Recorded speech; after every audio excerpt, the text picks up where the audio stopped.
If I don't go on a trip, my husband by extension can't go because, for the record, it's my family's cabin. We're both 30, we have 4 children combined. The youngest is an infant. I'm not sure what it is about his family, but our daughter screams whenever these people are around us, every other week at least. Whenever they come over, I feel beyond stressed out because my daughter screams the entire time, and his family thinks it's funny. They pass her around while she's screaming, and they laugh about it, and it takes them forever to hand her back to me to get her calmed down. And all of them claim that she acts like that because I spoil her. His family consists of his mom and his 2 sisters, and both of his sisters have 1 daughter each, young teen and teen.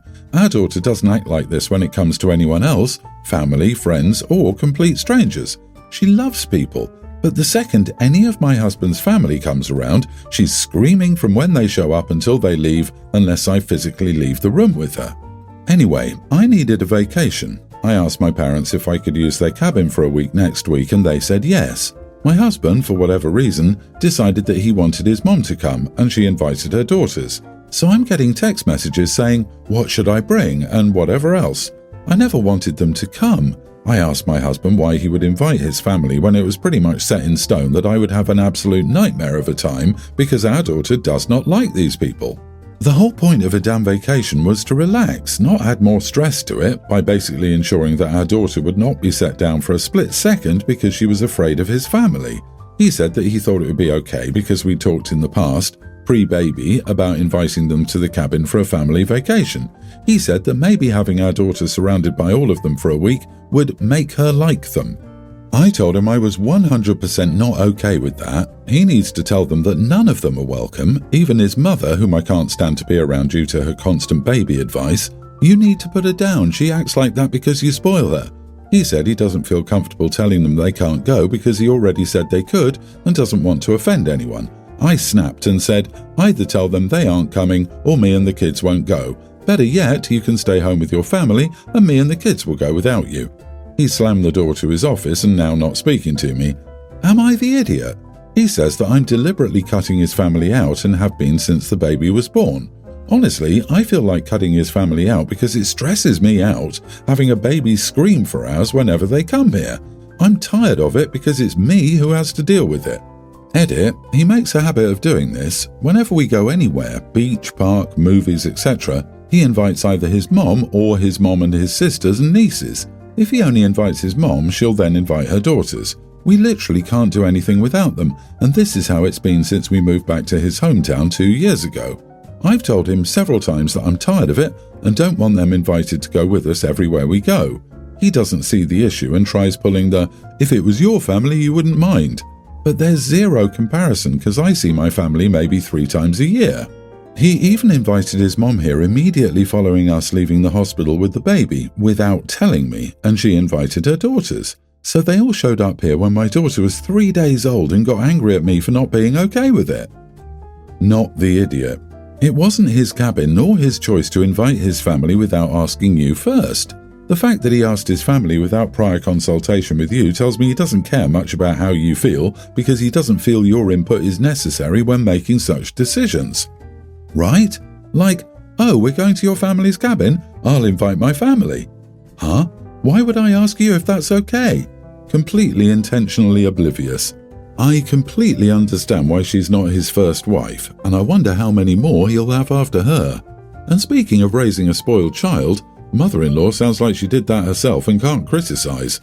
Not only does he not care how OP feels, he also doesn't care how his daughter feels. Yes, she's a baby, but babies have feelings and likes and dislikes, and his daughter has repeatedly and loudly expressed her feelings about spending time with her husband's family. Whether the baby's feelings are justified doesn't matter. Her parents should respect them and protect his daughter from being passed around and laughed at when she clearly doesn't like it. I'm starting to think maybe his family is pinching her. This was my first thought. Someone in his family, maybe all, is pinching, pulling hair or sticking their fingernails into the baby's flesh. These would be incredibly easy to hide and cause that tiny baby pain. I can't imagine the week's worth of pain that the child would endure if they went to the cabin together. I wonder what the older children are experiencing. There must be something going on, but it would be more subtle. I, 24 female, named my toddler daughter Indy. My sister, 35, gave birth to her first child recently, my niece, and she also called her Indy. The name Indy was not one my sister had mentioned to me before I had my child. My boyfriend and I just really liked the name for our daughter. The name is not a family name either. I say all this because my sister is now unhappy and confusion has already started with my daughter and hers sharing the same first name. She got into a fight with our dad because he called them Big Indy and Little Indy, and he snapped back that he needed something to help him make it clear which Indy he was talking about. He also told her it would only get worse as they grew up. My sister went on a rant about it. She told me everyone acts like she did something wrong and that calling her daughter Indy should not be a big crap show, but it is. She then told me I should start calling my daughter by her middle name instead of by her first. That way everyone could be happy. I told her that if she didn't like the fact that both girls shared the same name, people would come up with different ways to differentiate between them. She could use her daughter's middle name or create a nickname if that would be better.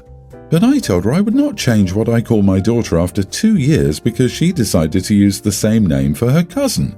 My sister called me selfish. She told me that she had every right to name her child whatever she wanted, and I cut her off and said yes, but that it didn't give her the right to insist I call my daughter something else. She tried to get our mom to intervene with me and my dad. Mom told my sister that she should have seen this coming since Dad is all too experienced with the confusion of multiple family members with the same name because his family liked reusing the same few names throughout, and he had to do the same with his family members his whole life because of it.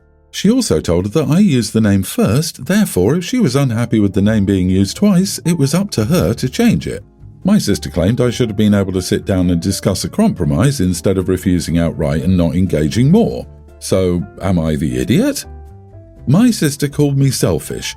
LOL, the hypocritical sentence of the week. And there is no compromise to be had here. Everyone acts like she did something wrong because she did.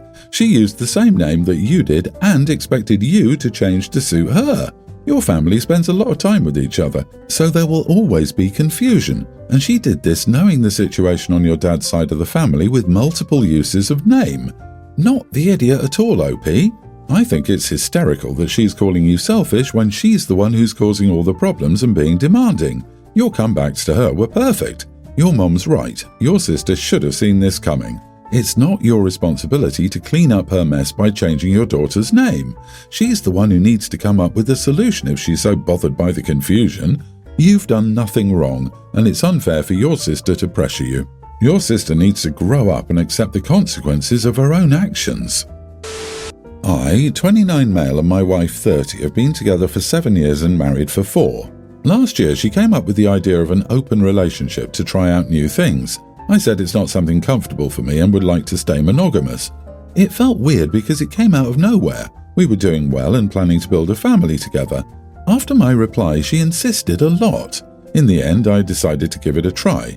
Here are the boundaries she set. You should always prioritize the spouse instead of the other partner. Always use protection. Do not bring the partner to the shared house. Do not form overly emotional connections. I told her I wasn't sure if I could do some of these things. I'm an emotional person, though I love the physical part too. She said it's okay, I'll be able to do it, and it's hard for men to form emotional relationships in such cases anyway. She found a partner quickly and easily. My wife was my first relationship partner, so I wasn't confident in myself. I didn't have great chances when I was in my 20s. Eventually, after clearing out most of my work, I decided to try finding a partner in my spare time. Surprisingly, I was flocked with interest from younger women and women around my age. I knew maturing and aging did a great job for me, but not to this extent. I started talking to multiple people, but decided to go ahead with only one of them.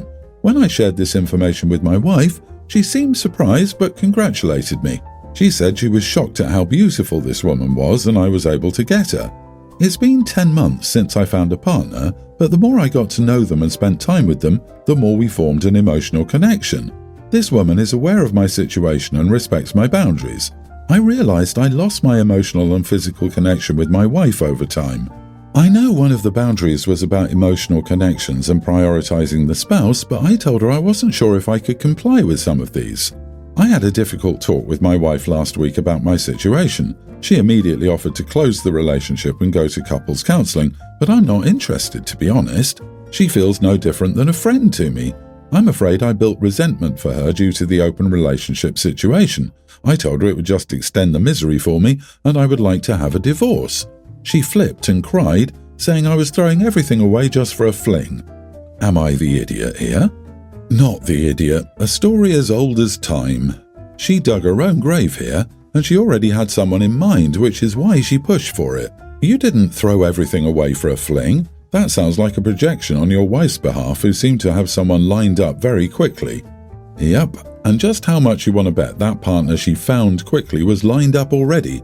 Given she suggested that new arrangement out of nowhere and then conveniently insisted a lot until he gave in, 100% that other dude was already around in some way. She was already having an affair with the other person and did this to make herself feel less guilty. That's what I took from it too. The wife was both surprised that OP found someone and then surprised again at how beautiful the woman was. She liked the convenience of the marriage and maybe her own fling isn't going as well. Dude, your wife took a huge risk opening up the marriage and you were honest with her about your emotional connection personality. In my opinion, she's facing the consequences of her actions. Better off without her. Good luck with your future. Growing up, I, 21 female, was a difficult child and was always rude to my mom. She passed away in 2019 and I was quite honestly extremely broken and couldn't forgive myself for the way I treated her while she was alive. My dad had apparently been planning on remarrying and started seeing my now stepmother at the beginning of 2020. They got married in December 2020. The most hurtful thing about this was that he didn't tell me about her. I accidentally found out and had to confront him, and only then did he tell me he'd been planning on remarrying. I tried to get along with her and be as nice as I could allow myself to be since I was still grieving. Things didn't go well and we got into fights all the time because she was always trying to control my daily life and be involved in my academics, which I didn't feel comfortable with since neither of my parents ever did that. I've always been independent and self-sufficient with my education and career decisions. They would only ever advise me. She kept making comments like, "You can't study such a difficult course. Your dad should have chosen something easier and less expensive," which made me angry. Things kept spiraling and it got to a point where she would be jealous of the smallest forms of support or efforts my dad put in for me, with sarcastic remarks like, "I don't understand why you keep prioritizing your daughter over everyone else in your life. It's like you can never love anyone more than her." Note, my dad isn't big on affection or caring words, gets easily flustered or awkward with affection. I later found out that my dad and his mother gave her my mom's most valuable belongings, including her jewelry. They haven't even mentioned it to me.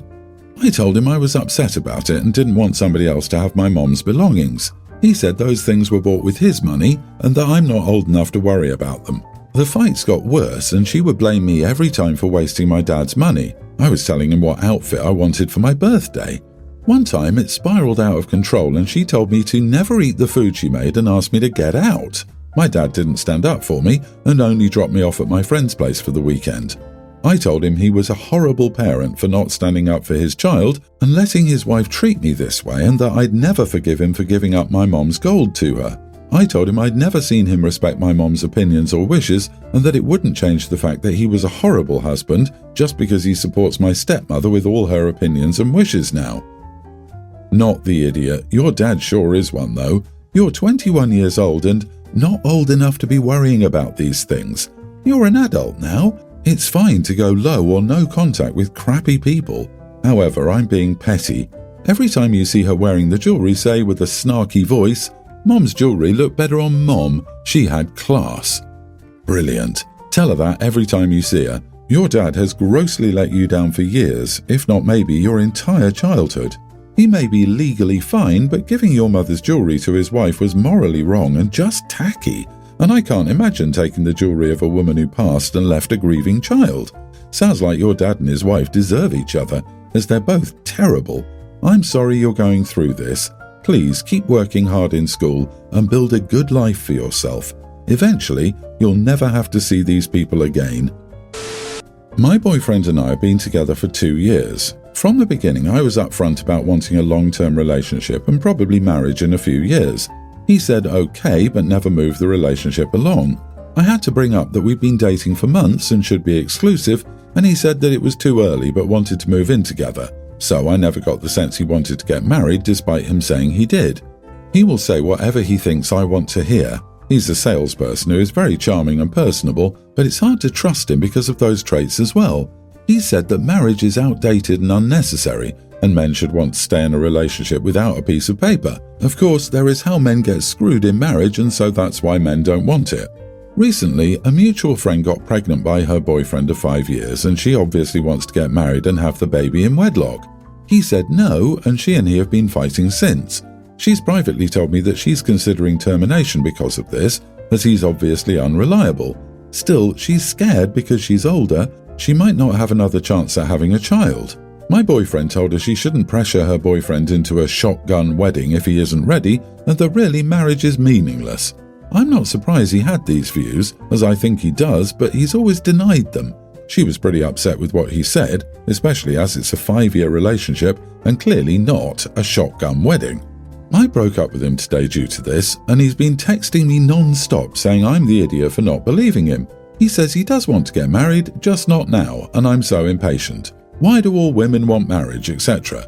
I want to take him at face value, but the conversation made me believe I may end up like our friend. Not the idiot. You want marriage, he doesn't. You're not compatible with someone who doesn't want marriage. Why would you waste more of your time with someone you're fundamentally incompatible with and who does not value what's important to you? Just block him, move on, and find a guy who shares your goals and values. Info: did you move in with him even though you were not in an exclusive relationship? You remained in a relationship with him for 2 years even though you wanted to be married, and he said it was outdated and unnecessary. There is no, he never moved the relationship along. That's a thing you both created together. If you have the sense that he'll say whatever he thinks you want to hear, and you're still with him after 2 years, that's as much on you as it is on him. Not the idiot for breaking up with him. Should have done it way sooner. Block and move on.